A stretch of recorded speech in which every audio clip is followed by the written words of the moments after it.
एक ऐसा शक्तिशाली योद्धा जो भगवान श्री कृष्ण की तरह 16 कलाओं में माहिर था। वह इतना ताकतवर और बुद्धिमान था कि छोटी सी उम्र में ही उसने असुरों और राजाओं को युद्ध में मात दी। कौन था वह योद्धा? वीडियो में आगे बढ़ने से पहले हमारे चैनल हिंदू मिस्ट्रीज को सब्सक्राइब करें और बेल आइकन दबाएं ताकि आप हर नई वीडियो की जानकारी सबसे पहले पा सकें। जब महाभारत का जिक्र होता है, सबसे पहले भगवान श्री कृष्ण का नाम लिया जाता है। भगवान कृष्ण, जो स्वयं भगवान विष्णु के अवतार थे, 16 कलाओं में निपुण थे।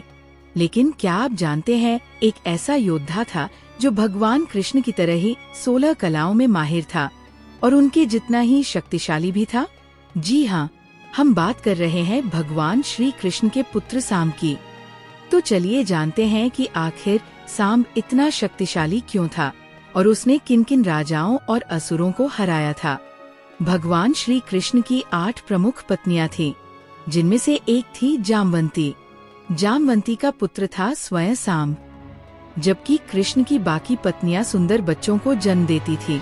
जामवंती को कोई संतान नहीं हुई थी।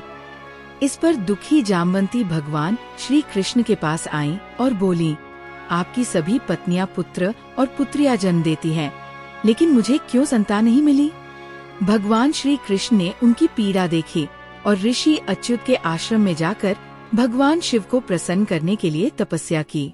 6 महीने बाद भगवान शिव प्रसन्न हुए और भगवान श्री कृष्ण ने उनसे एक शक्तिशाली पुत्र प्राप्ति की इच्छा की। भगवान कृष्ण ने भगवान शिव से ये भी कहा कि उनका पुत्र साम शिव के समान हो। जल्द ही जामवंती को एक पुत्र हुआ, जिसे साम नाम दिया गया। साम अपने पिता भगवान श्री कृष्ण की तरह अत्यंत सुंदर था और उसकी सुंदरता का दीवाना दुर्योधन की बेटी लक्ष्मणा भी हो गई थी। अब बात करते हैं साम की वीरता की। साम ने बाल्यकाल में ही सम्रासर की सेना को नष्ट कर दिया। महाभारत के युद्ध में साम ने कई दुश्मनों की सेनाओं का संहार किया। जब शाल्व ने द्वारका पर आक्रमण किया तो भगवान श्री कृष्ण वहां नहीं थे। तब साम ने शाल्व के मंत्री और सेनापति को युद्ध में परास्त किया। कहा जाता है कि साम का जन्म द्वारका के अंत के लिए हुआ था और ये बात स्वयं भगवान श्री कृष्ण भी जानते थे।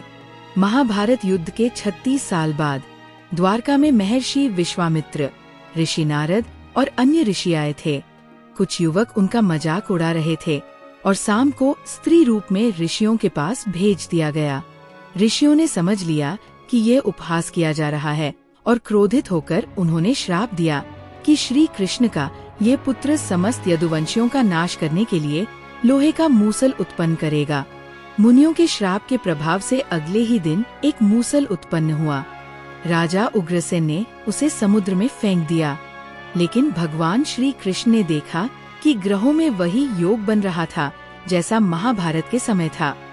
भगवान श्री कृष्ण ने द्वारका छोड़ दी और बलराम जी ने समाधि ले ली। राजा उग्रसेन ने उस मूसल को समुद्र में डाल दिया और एक मछली ने उसे निगल लिया। उस मछली के पेट से एक धातु निकली जिससे एक तीर बना। वही तीर भगवान श्री कृष्ण के अवतार के अंत का कारण बना। इसके बाद द्वारका नगरी समुद्र में डूब गई और यदुवंशियों ने आपस में एक दूसरे का विनाश किया।